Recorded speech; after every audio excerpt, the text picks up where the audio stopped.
সংসারে যারা আছে তারা কিন্তু স্বধর্ম যেটা সেটা পালন করছে, আবার মনে মনে ঈশ্বরকে ডাকছে। এটা ভীষণ কঠিন, অত্যন্ত কঠিন।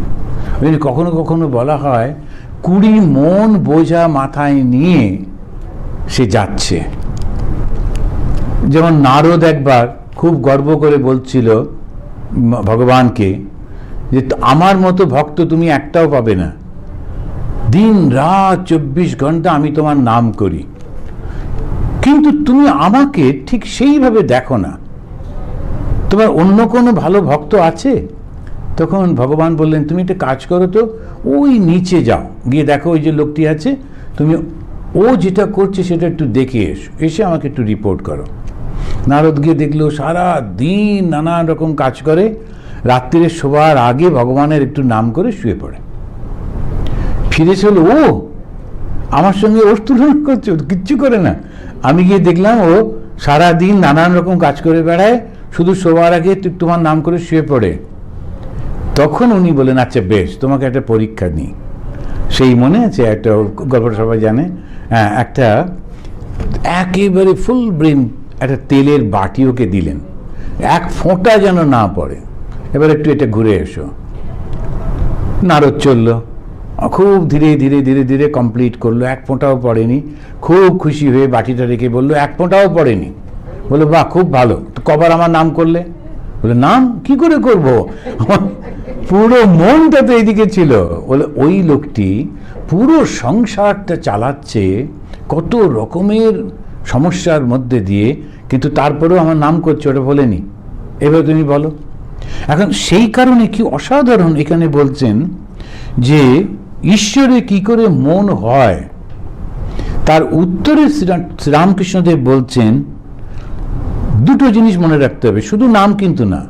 ঠাকুর বলছেন ঈশ্বরের নাম আর গুণগান সর্বদা করতে হয়। নাম আর গুণ এই দুটো, ঈশ্বরের নাম আর গুণ সর্বদা করতে হয়। আর সৎসঙ্গ, ঈশ্বরের নাম করা, আমরা কিন্তু ঘুরছি ফিরছি ঈশ্বরের নাম করে চলেছি, অনেকে করে, একটা প্র্যাকটিস তো, এটা অভ্যেস হয়ে যায়। এই গুনগুন করছে, ঈশ্বরের নাম করে চলেছে, কিন্তু গুণটা ও স্মরণ করে না। আছে কিন্তু নামের সঙ্গে সঙ্গে নামীকে স্মরণ করতে হবে। একই নামে তো কত লোক রয়েছে, রামচন্দ্রের নাম কম, লক্ষ লক্ষ। আমি ইউপিতে গেলে প্রায় প্রতি 5টাতে একটা করে রামচন্দ্র আছে, কিন্তু রাম বললে তো হবে না, তার সঙ্গে তার গুণটা করতে হবে। তো সেই কারণে নাম গুণ কীর্তন করতে হবে, সবসময় স্মরণ করতে হবে। আর গুণটা কি? এই ভগবান শ্রীরামকৃষ্ণের গুণটা কি? আমরা যারা হাজার হাজার ভক্ত শ্রীরামকৃষ্ণের, আমরা শ্রীরামকৃষ্ণকে খুব ভালোবাসি। কেন ভালোবাসি বলুন, কেন ভালোবাসি? হ্যাঁ, তার গুণের জন্য, ভক্তির জন্য। হ্যাঁ, তিনি তাহলে আপনি একটা গুণের কথা বললেন যে তিনি খুব ভালো ভক্ত, তার ভক্তি। আর একটা গুণের কথা বলুন, কেউ একজন? সরল, মানে সরল, সরল। আচ্ছা, তাহলে ভগবানকে ভালোবাসি কেন? না, তিনি সরলভাবে আমাদেরকে বুঝিয়ে দেন। তো সরলভাবে যে ভগবানকে বোঝাচ্ছেন, তার মানে ওই সাবজেক্টটাতে তার পূর্ণ দখল আছে, নইলে তো সরলভাবে বোঝানো যায় না। আর তার মানে তিনি নিজে রিয়ালাইজ করেছেন বলেই তো বোঝাতে পারছেন। যে বারবার একটা রাস্তা দিয়ে গেছে, এবার তাকে যখন বলা হয়, ও কিন্তু রাস্তার আট ঘাট একদম বলে দিতে পারে পরিষ্কার। আমি একবার একটা ভদ্রলোকের বাড়িতে যাচ্ছিলাম, তিনি খুব অসুস্থ, সর্বদা এই অক্সিজেন নিয়ে চলতেন। তো গাড়িতে যাচ্ছি, বৃষ্টি পড়ছে, জল জমে গেছে, কলকাতার রাস্তা যেমন হয়। তো আমি তখন ওনার স্ত্রীকে জিজ্ঞেস করলাম, উনি বলছেন আমি ডান দিক ফিরুন, বাঁ দিক, কিছু হচ্ছে না। তো ওই ভদ্রলোক বলেন, আমি শুনতে পাচ্ছি, উনি বলছেন আমাকে দাও। উনি ফোনটা নিয়ে প্রথমেই বললেন আপনি কোনখানটা আছেন একটু বলুন, আশেপাশে কি দেখতে পাচ্ছেন। তা আমি বললাম একটা কি মিষ্টির দোকান। বললো আপনি একদম এসে গেছেন। ওই মিষ্টির দোকানের পাশ দিয়ে একটা রাস্তা আছে, একটু এসে দেখবেন একটা আর একটা কিছু দোকান, তারপরে একদম সুন্দর করে। তো দেখলাম জিপিএস এর মতো আমরা গিয়ে বাড়ির কাছে পৌঁছে গেলাম। আমি বললাম আপনি এটা এখানে ঘরের মধ্যে বসে বসে কি করে বললেন একদম। আর মাঝে মাঝে বলছেন আপনি এটার কাছে পৌঁছে গেছেন না, আপনি এখানে যেন মনে হচ্ছে আমাকে দেখছে। হলো মহারাজ, আমি 30 বছর এই রাস্তা দিয়ে আসা যাওয়া করেছি, তো ওই যে দোকানগুলো আমার চোখের সামনে গড়ে উঠেছে, বাড়িগুলো গড়ে উঠেছে, আমি একদম ছবির মতো জানি। শ্রীরামকৃষ্ণের খুব সুন্দর করে আমাদেরকে ভগবানের কথা বলছেন, সহজ সরল। কেন? তো সব জানা আছে, তো একেবারে হাতের মুঠোতে যেন রয়েছেন। তো সেই জন্যে ঈশ্বরের গুণ এত, একজন বললেন তিনি সরল, আর একজন বলছেন তিনি প্রেমিক, ভগবানকে ভালোবাসেন। আর একটা দুটো গুণের কথা বলুন তো, তুমি বলো। সত্যকে ধরে থাকেন, এইটা একটা বড় জিনিস। একটা এদিক ওদিক করেননি, সত্যকে ঠিক ঠিক ধরে আছেন। আর একটা বলুন। হ্যাঁ, কাম কাঞ্চন ত্যাগী, তাহলে আমরা বলতে পারি ত্যাগী। তো একটা হচ্ছে সত্যকে ধরে আছেন, তারপরে হচ্ছে না ত্যাগ রয়েছে, তারপরে উনি সরল, এবং তারপরে উনি প্রেমিক। এই গুণগুলোর জন্যেই কিন্তু ওই শ্রীরামকৃষ্ণ। তা আমরা যখন ওর নামটা করছি, জয় শ্রীরামকৃষ্ণ জয় শ্রীরামকৃষ্ণ, ওই গুণগুলো মনে পড়ছে না, তার ফলে আমাদের মধ্যে ওই গুণগুলো আসছে না। যারা ভগবানকে ভালোবাসবে, নাম এবং গুণ সর্বদা স্মরণ করবে, আর তার ফল কি হবে? ভীষণ ইন্টেলিজেন্ট, এক লহমায় বুঝে যায় কি হচ্ছে, কিন্তু খুব সরল। সেজন্যে ও খুব পরিষ্কার পরিচ্ছন্ন থাকে, ওর ওই মধ্যে নেই, মানে জটিলতার মধ্যে নেই। একটা কথা বললো 5টা মিনিং ওর মধ্যে নেই, সোজা। এখন এই যে সরলতা, আর তার সঙ্গে ত্যাগ, কি ত্যাগ? অহংকার ত্যাগ। ভগবান শ্রীরামকৃষ্ণের ছিল ওটা কি? ছোট্ট একটা মাটির বাড়ি, কিন্তু আসলে তার যেটা ছিল সেটা হচ্ছে অহংকারহীনতা, একদম অহংকার ছিল না। অথচ ওনার পায়ে তখনকার দিনে বিখ্যাত সব লোকেরা এসে বসে থাকত পায়ের কাছে। তো এই শ্রীরামকৃষ্ণ বললেন ঈশ্বরের নাম আর গুণ সর্বদা, যেই আপনি সর্বদা করছেন নাম আর গুণটা, তখন কি আসছে? আমি সত্যকে ধরে থাকবো, আমি মিথ্যার আশ্রয়ে যাব না, আমি সরল হব, কুটিলতার মধ্যে যাব না, আমি ত্যাগ করব, আমার এত অহংকার যেটা না থাকে, আমি ঈশ্বরকে ভালোবাসবো। তো ভগবানের জন্যে যেখানেই যাচ্ছি, আমি মেঘের দিকে তাকালাম, মনে হলো যেন আমার দেবতার মুখটা দেখতে পাচ্ছি মেঘের মধ্যে। আমি যে কোনো জায়গায় যাচ্ছি, সুন্দর সুন্দর জায়গায় যাচ্ছি, কিন্তু প্রথমে ভগবানকে দেখতে পাচ্ছি। ওই ভালোবাসাটা কেন? আপনি দেখবেন দাদু দিদিমারা কোনো জায়গায় গেলে, কোনো একটা বাচ্চাকে দেখলে আমার নাতিটার মতো, ওটা নাতি নয় কিন্তু মতো। এই যে মতোটা কেন না, মনের মধ্যে ওই ছবিটা এত প্রবল, সেটা এসে খালি ওই বাচ্চাটার উপরে পড়ছে, ওই হচ্ছে ভালোবাসা। তা আমি যেখানেই যাচ্ছি আমার খালি মনে হচ্ছে এ আমার ঠাকুরের মতো, এই ঠিক যেন শ্রীরামকৃষ্ণ, ঠিক যেন এই যে ভাবটা, এই যে ভালোবাসা বারবার আসছে তখন। আর এটা কি করে হয়? এটা কিন্তু একদিনে হবে না। যখন আমি বারবার এটা শুনবো, জানবো, বুঝবো, ব্যবহার করব, তখন এটা আমার কাছে নর্মাল হবে। যেমন একদল বাচ্চা, তারা সবাই মিলে যাচ্ছে গান শিখতে। এবারে গানটা নিয়ে আলোচনা হচ্ছে, কে কবে নতুন গান লিখেছে, কোথায় কি সুর, কোনটা সেই নানান রকমের গানের সব শব্দগুলো, সবগুলো। তার মানে কি, আপনি যদি ওই গ্রুপের সঙ্গে না থাকেন আপনি তো ওটা জানতে পারবেন না। সেজন্য সাধু সঙ্গ করতে হবে, ঠাকুর বললেন, আর সৎ সঙ্গ। সৎ কে? যে ত্যাগী। সৎ কে? যে নিরহংকারী। সৎ কে? যে ঈশ্বর প্রেমিক। এখন আমি যখন তার কাছে থাকছি, কথায় কথায় প্রত্যেকটি ব্যবহারে সে কিন্তু ওইটাই বলতে থাকবে, তখন বারবার আমারও মনে হবে তাই তো আমার এরকমই করা উচিত। যে এটা কিছু বললো, অমনি সঙ্গে সঙ্গে বল, আরে তুমি কেন এইভাবে দেখছো, এইভাবেও তো দেখা যায়, এটা কেন বলছো, এইভাবেও তো বলা যায়। শ্রী মার কাছে যত যেতেন মহিলারা, যেমন গিয়ে একজন খুব জোরে জোরে গলায় কথা বলছেন, মা তখন কিছু বললেন না। যখন সব শেষ হলো তখন তুমি এই যেভাবে কথা বলছো, এটা কিন্তু তোমার অভ্যাস হয়ে যাবে বারবার বলতে বলতে, তখন তুমি যেখানেই যাবে ওইভাবেই কথা বলতে ইচ্ছে করবে। কিরমভাবে শুধরে দিচ্ছেন। এরপরে কোনো জায়গায় গিয়েও বলতে গেলেই মার কথাটা মনে পড়ছে, আচ্ছা জাগে থাক, আবার একটুখানি কমিয়ে। তখন এই জন্য সাধু সঙ্গে কি হয়, ধীরে ধীরে ধীরে ধীরে পরিবর্তনটা আসতে থাকে। তো এই সৎসঙ্গটা বলছেন ঈশ্বরের ভক্ত বা সাধু, এদের কাছে মাঝে মাঝে যেতে হয়, কনস্ট্যান্ট বলছেন না কিন্তু। কেন? সাধু তো নয়, যে সংসারী তার কিন্তু দায় দায়িত্ব রয়েছে, তার কাজকর্ম ছেড়ে দিয়ে যেতে বলছেন না, বলছেন মাঝে মাঝে যেও। এই মাঝে মাঝে যে যখন নরেনকে ডাকছেন, রোজই ডাকছেন, তুই কেন আসছিস না, কেন আসছিস না, কেন আসছিস না, কিন্তু অন্য যারা তাদেরকে বলছেন মাঝে মাঝে। কেন? তাদের তো দায় দায়িত্ব রয়েছে। সেই কারণে শ্রীরামকৃষ্ণের যে প্রত্যেকটা লাইন যদি আমরা দেখি, কোনো জায়গায় ত্রুটি পাওয়া যায় না। ঈশ্বর ভক্ত বা সাধু, এদের কাছে মাঝে মাঝে যেতে হয়। সংসারের ভিতর বিষয় কাজের ভিতর রাত দিন থাকলে ঈশ্বরে মন হয় না। মাঝে মাঝে নির্জনে গিয়ে তা চিন্তা করা বড় দরকার। এগুলো আমরা পরবর্তীকালে পরপর পাবো। উনি সাধুসঙ্গ বললেন, সৎসঙ্গ বললেন, মাঝে মাঝে সৎসঙ্গ বা ভক্তদের কথা বললেন, তারপরেই বললেন নির্জনে যাওয়া। নির্জন মানে সবার থেকে আলাদা হয়ে, যাদেরকে আমি চিনি, যাদেরকে আমি জানি, যারা আমার সঙ্গে কথা বলতে পারে, এমন সবার থেকে একেবারে আলাদা হয়ে যাওয়া, যেখানে কেউ আমাদেরকে তাকাবেও না, আমাকে কিছু জিজ্ঞাসা করবে না, কোনো খোঁজ খবর নেবে না, একদম একলা।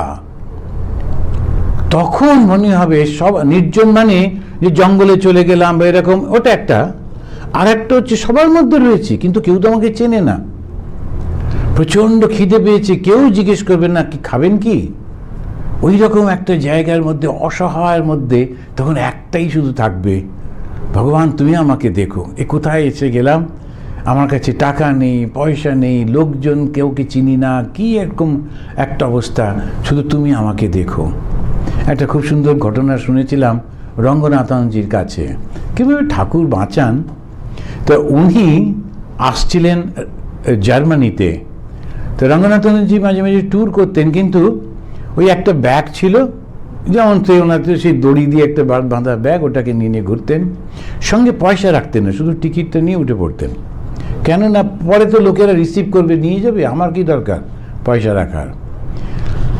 এবারেতে ওনার ক্যালকুলেশনে ভুল হয়ে গেছে। উনি লোকেদেরকে যেটা বলেছেন, সে যেমন আমাদের এখানে আমরা যদি 27th ইন্ডিয়াতে বোর্ডিং করি, 27th এখানে এসে পৌঁছচ্ছি, কিন্তু আমরা ফোন করে বললাম 28 পৌঁছবো, কিন্তু পৌঁছে গেলাম 27। আর যে লোকেরা আমাকে রিসিভ করতে যাবে তারা জানে তো 28-এ আসবেন উনি, পুরো 24 ঘন্টা বসে থাকতে হবে। ওনার তাই হয়েছিল। উনি এসে বসে আছেন এয়ারপোর্টে, কেউ কোথাও নেই, আর জার্মান, ইংলিশও বোঝে না, নানা রকম অবস্থা। খানিকক্ষণ ছোটাছুটি ঘোরাঘুরি করে কিছুই বুঝে উঠতে পারছেন না। উনি তখন দেখলেন যে এয়ারপোর্টের মধ্যে থাকাটাই সেফ, তো এয়ারপোর্টে একটা বড় চেয়ার ছিল, উনি ওর উপরে গিয়ে বসে আছেন। সব গেরুয়া পরেই ঘুরতেন সবসময়, তো গেরুয়া পরে ধ্যান করছেন, যতক্ষণ পারি বসি, তারপরে একটাই শুয়ে পড়বো, এরকম প্ল্যান করে বসে আছেন। আর কাউন্টারে একটি মহিলাও অনেকক্ষণ ধরে লক্ষ্য করছে এনাকে। তারপরেতে একদম যখন বন্ধ হয়ে যাচ্ছে, মেয়েটি চলে যাবে, ওর কাছে এলো, এসে বলছে আমি লক্ষ্য করছি আপনি অনেকক্ষণ ধরে বসে আছেন, আপনি কারোর জন্য অপেক্ষা করছেন? বলে হ্যাঁ। কি নাম? এটা কোনো ইন্ডিয়ান নাম বলেছেন। তখন ওই মেয়েটি যত টেলিফোনের ডায়েরিতে খুঁজে খুঁজে ওই ইন্ডিয়ান নাম খুঁজে খুঁজে প্রত্যেককে ফোন করছে, ওরা বলছে না জানি না জানি না করতে করতে একজন বলে হ্যাঁ, তো উনি তো কালকে আসবেন। No, he is here already. তখন ওরা তাড়াতাড়ি করে এলো, আসার পর দেখলো যে মহারাজ বসে আছেন। যাই হোক, এর মধ্যে অনেক ঘন্টা কেটে গেছে। তো যখন আমাকে জিজ্ঞেস করা হলো যে আপনি এইরকম রিস্ক কেন নিলেন, বললেন যে রিস্ক তো আমি নিইনি, আমার পরিপূর্ণ বিশ্বাস ছিল ঠাকুর যখন আছেন তিনি আমাকে নিয়ে এসেছেন, কিছু একটা ব্যবস্থা তিনি করে দেবেন। হ্যাঁ, 1-2 দিন লাগতে পারে, তো বসি, কি অসুবিধে। এখন এই যে সম্পূর্ণ একটা বিশ্বাস, একটু বসি দেখি না, তারপরে হবে, কিছু একটা হচ্ছে, সেইটি হচ্ছে একেবারে নির্জনে একা গিয়ে বসলে তবেই হয়। তখন পরিপূর্ণ ডিপেন্ডেন্স আছে। কিন্তু ওই রিস্কটা না নিয়ে একটু নির্জনে গেলেন, গোপনে। যেমন আমাদের গ্যাঞ্জেস রয়েছে, আমি এটা ওপেন করে দিয়েছি, যে কোনো সময় গিয়ে থাকতে পারেন। আগে আমরা শুধু গরমকালটা করতাম, এখন শীতকালেও একটা বাড়ি যে ওয়ার্ম করে রাখি, যদি কেউ গিয়ে থাকতে চায়, যে একা একা থাকবে, একজন আছেন মাঝে মাঝে যান, গিয়ে থাকেন। এখন এইখানে গেলেন, চুপ করে থাকলেন, 2 দিন 3 দিন থাকলেন, কেউ নেই কথাবার্তা, কতক্ষণ জব করবেন, কতক্ষণ পড়বেন, যাই হোক একটু ঘুরছেন ফিরছেন, কিন্তু করতে করতে মনটা শান্ত হয়ে আসছে। কেন? টেলিফোন নেই, কোনো রকম মুভি নেই, কোনো টেলিভিশন নেই, আস্তে আস্তে নিজের মধ্যে নিজে শান্ত হয়ে যায়। এইটা খুব সুন্দর করে করছেন উনি। বলছেন নির্জনে গিয়ে চিন্তা বড় দরকার, এটা খুবই করতে হয়। প্রথম অবস্থায় মাঝে মাঝে নির্জন না হলে ঈশ্বরে মন রাখা যায় না।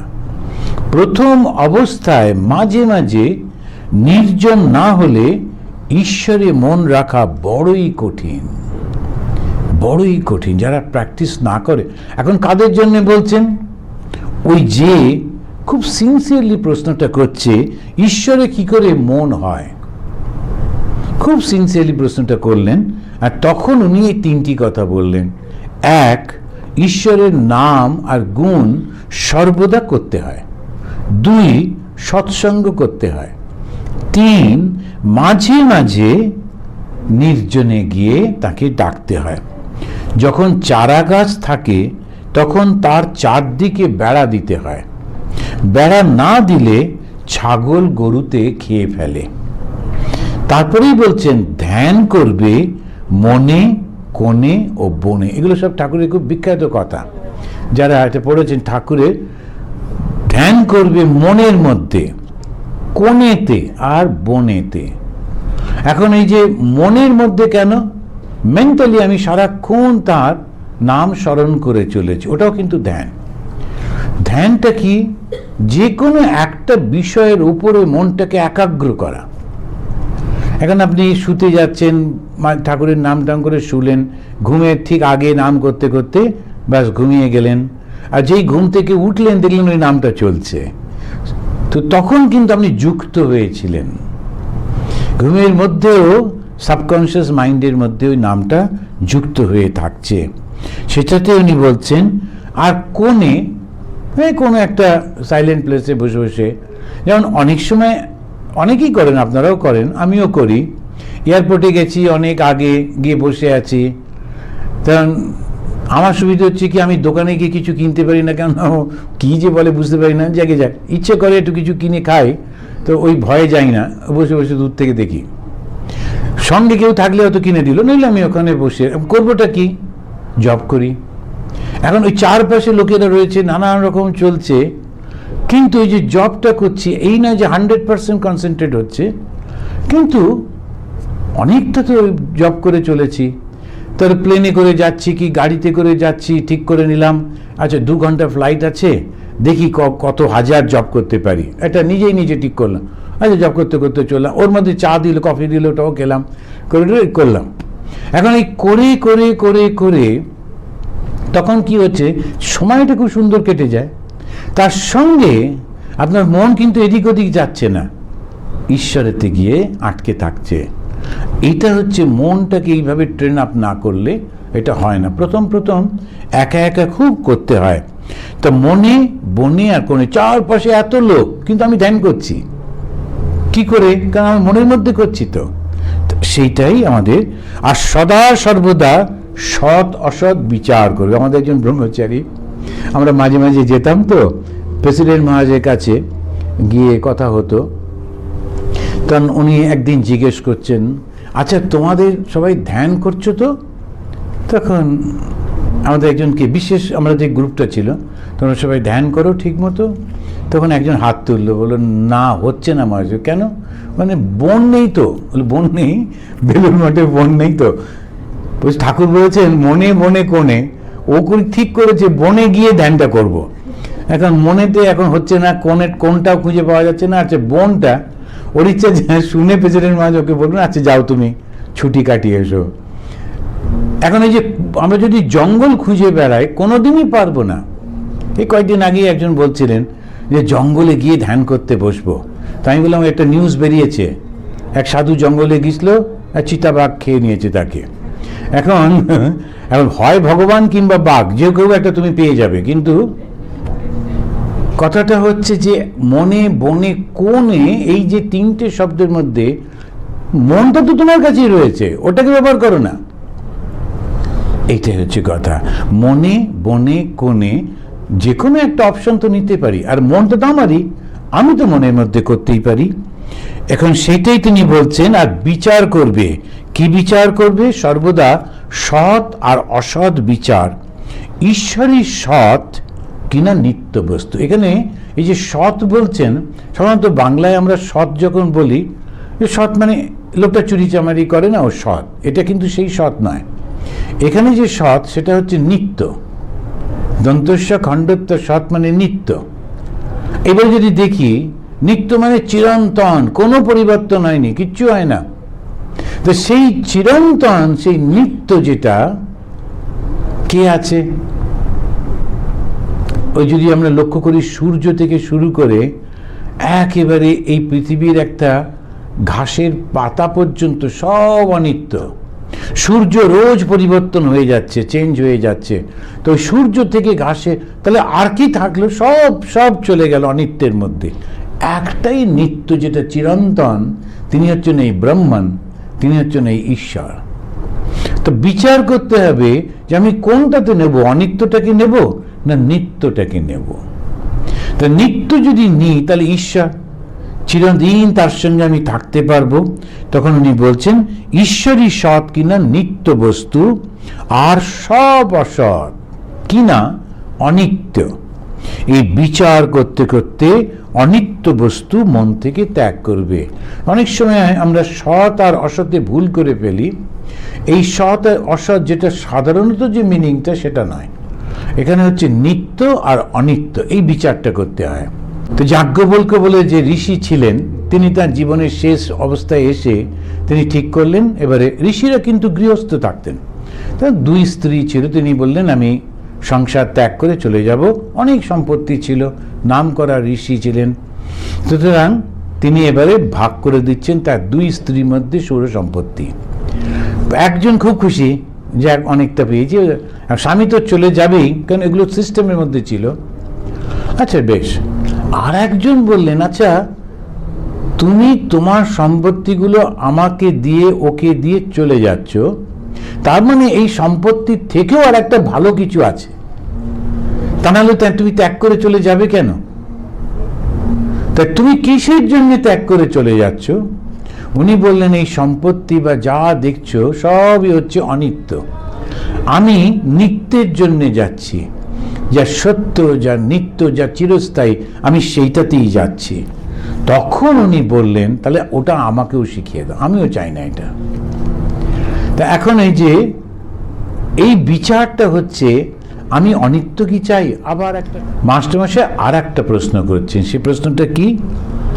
সংসারে কি রকম করে থাকতে হবে? খুব অসাধারণ একটা উত্তর দিচ্ছেন ঠাকুর। সব কাজ করবে কিন্তু মন ঈশ্বরেতে রাখবে। স্ত্রী, পুত্র, বাপ, মা সকলকে নিয়ে থাকবে, সেবা করবে, যেন কত আপনার লোক, কিন্তু মনে জানবে যে তারা কেউ না। কেন? এই যে কেউ না মানে আমি তাকে ধরে রাখতে পারবো না, ছেড়ে দিতেই হবে, কোনো উপায় থাকে না। আমার যতই ইমোশন থাকুক, একটা টাইম আসবে যখন আমার থেকে ওটা চলে যাবে। আমি কাউকে কাউকে জানি যারা পাগল হয়ে যান, কারণ এতদিনে অ্যাসোসিয়েশন, তো তখন একটা ভ্যাকেন্ট মনে হয়, আমি তাহলে কি করব। কিন্তু এইটা যদি মনে থাকে একদিন না একদিন তো চলে যেতেই হয়, তো সেই কারণেতে আমরা তৈরি হয়ে থাকি।